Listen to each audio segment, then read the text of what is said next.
કાંઈ નથી સમજાતું કે મારે શું કરવું જોઈએ।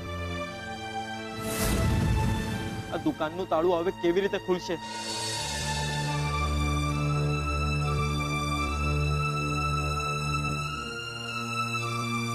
ગુલાબ, હું પણ આજ સવાલના કુંડાળામાં ફસાયેલી છું। મને હતું કે દુકાન અને સ્પોર્ટ્સ ક્લબ બરાબર ચાલી રહ્યા છે, તો હવે કોલેજની કેન્ટીનમાં પણ જોગવાઈ કરું। ત્યાં તો એક સાથે બધા તાવ ઊંધા પડ્યા। કિંજલબેન, મને તો લાગે છે આ બધું કોઈકે ભયંકર રીતે ગોઠવી કાઢ્યું છે, નહીતર ઉત્કર્ષભાઈ તમારી સાથે આવું કરે? અરે સપનામાં પણ ના કરે। એ દિવસે અચાનકથી ઉત્કર્ષભાઈનું આ રૂપ જોયું અને પછી દુકાન ઉપર આવી રીતે આફત આવી પડી। નક્કી કિંજલબેન, કંઈક તો છે જે આપણને દેખાતું નથી। એ દૂર બેઠું બેઠું એના દાણા દબાવી રહ્યું છે।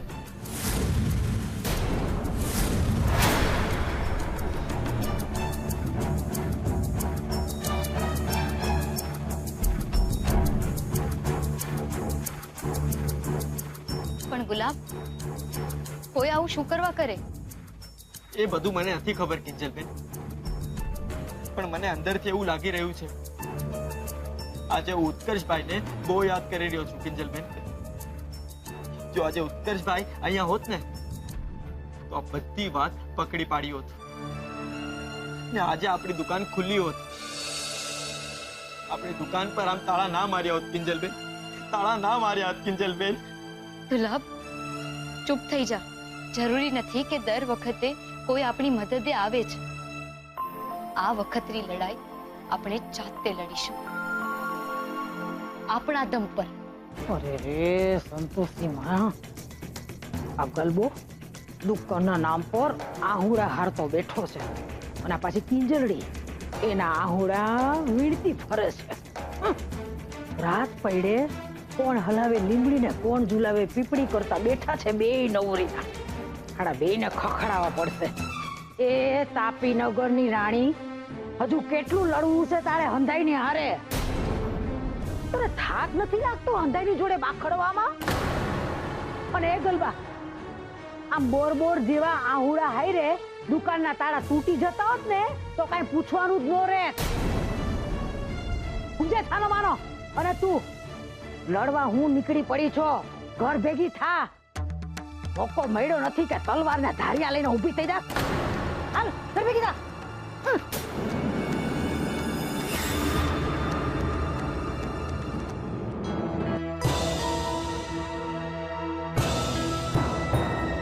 મમ્મી,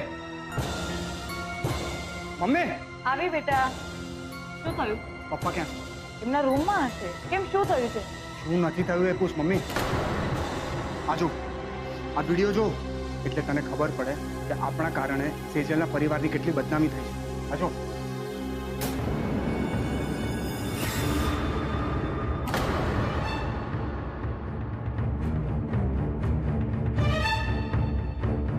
બાપરે, આ તો ટી સ્ટોલ પર રેડ પડી હતી એનો વિડીયો છે। ખબર નહીં કોણે ત્યાં ઊભા ઊભા વિડીયો બનાવ્યો અને અપલોડ કરી નાખ્યો। જે માણસના કારણે આ બધું થયું છે એમને તો કઈ ફરક જ નથી પડતો। હવે બિચારા મોહનભાઈનું શું થશે? મને પણ નથી સમજાતું કે આગળ શું કરવું। બેટા, સેજલને આ વિડીયો વાળી વાતની ખબર છે? ના, પણ મેં હમણાં જ આ વિડીયો એને સેન્ડ કર્યો છે। હું ફોન કરી લઉં? હા હા, પૂછી જો।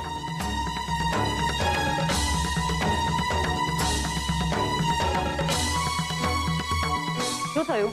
ઉપાડ્યો? ના, સૂતી હશે। પપ્પા કરતા બિચારીએ વધારે ત્રાસ સહન કર્યો હતો ને સવાલ જવાબનો, અને જાગરણનો ઉજાગરો અલગ છે। રૂપેશ, સવારમાં?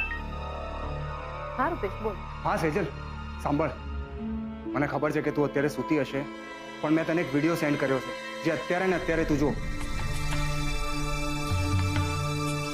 રૂપેશ, તે એપના બિઝનેસની સાથે સાથે વિડીયો એડિટિંગ પણ સ્ટાર્ટ કરી દીધું છે કે શું? અરે જે કહું છું એ કર ને। તું વિડીયો જો, ત્યાં સુધી હું તારા ઘરે પહોંચું છું।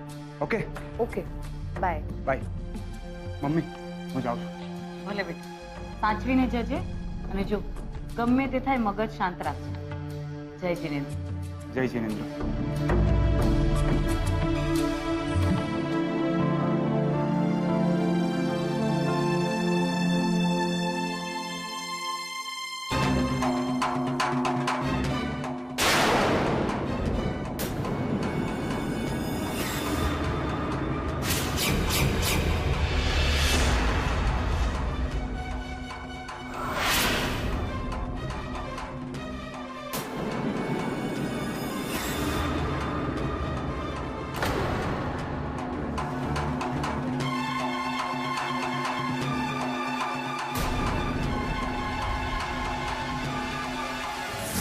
મોબાઈલમાં મોહનભાઈની પિસ્તોલ બંધ થયાનો વિડીયો જોઈ રહ્યો હતો. જોઈ લે, હું પછી આવું. ના આંટી, એવું નથી. એવું નથી તો કેવું છે? તું કહીશ નહીં તો મને ખબર કઈ રીતે પડશે? શું? એ જ જે તું મારાથી છુપાવી રહ્યો છે. ગઈકાલે ઇન્કમટેક્સ વાળી દોડાદોડમાં તને પૂછવાનું જ રહી ગયું. જાગરણ વાળી રાત્રે તારી અને કિંજલની વચ્ચે કઈ થયું હતું? બોલ. ઝઘડો, બોલાચાલી? તારા અંકલે પણ રૂપેશને પૂછ્યું હતું, પણ રૂપેશનું કહેવું એમ છે કે તમારા બંને વચ્ચે ફરીથી દોસ્તી થાય એવી કોઈ જ શક્યતા નથી. અને પાછી કિંજલ પણ પારણા કર્યા વગર જતી રહી. એટલે મને થયું કે લાવ તને પૂછી જો, શું થયું હતું તારી અને કિંજલની વચ્ચે? હા હા, જા, જતી રે. જતા જ તો આવડે છે તને. ને મને એ કે જ્યારે તને જવું જ હતું તો મારી જિંદગીમાં આવી જ કેમ? હા જો, આમાં શું લખ્યું છે? દોસ્તી. તને ખબર છે કિંજલ, મારે આપણી દોસ્તી ક્યાં પહોંચાડવી હતી? પ્રેમ સુધી કિંજલ, પ્રેમ સુધી. તું મારી છે કિંજલ, તું મારી છે. હું તને મારી કરીને જ રહીશ.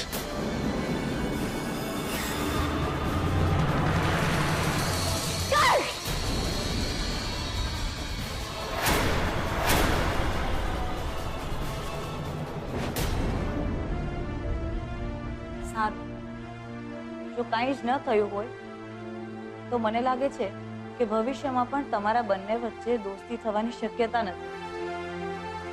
તો ભલાઈ એમાં જ છે કે તું કિંજલને વહેલામાં વહેલી તકે ભૂલી જા.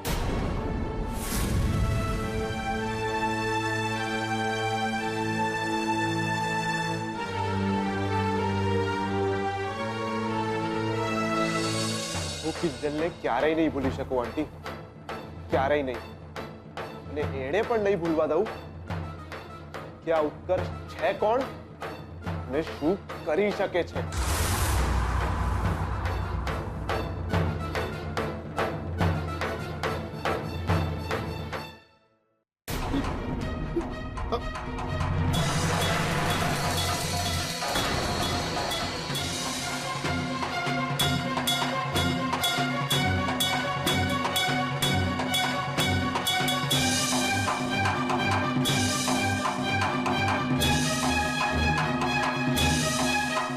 કેટલા હલકા વિચારો વાળા લોકો થઈ ગયા છે આજકાલ.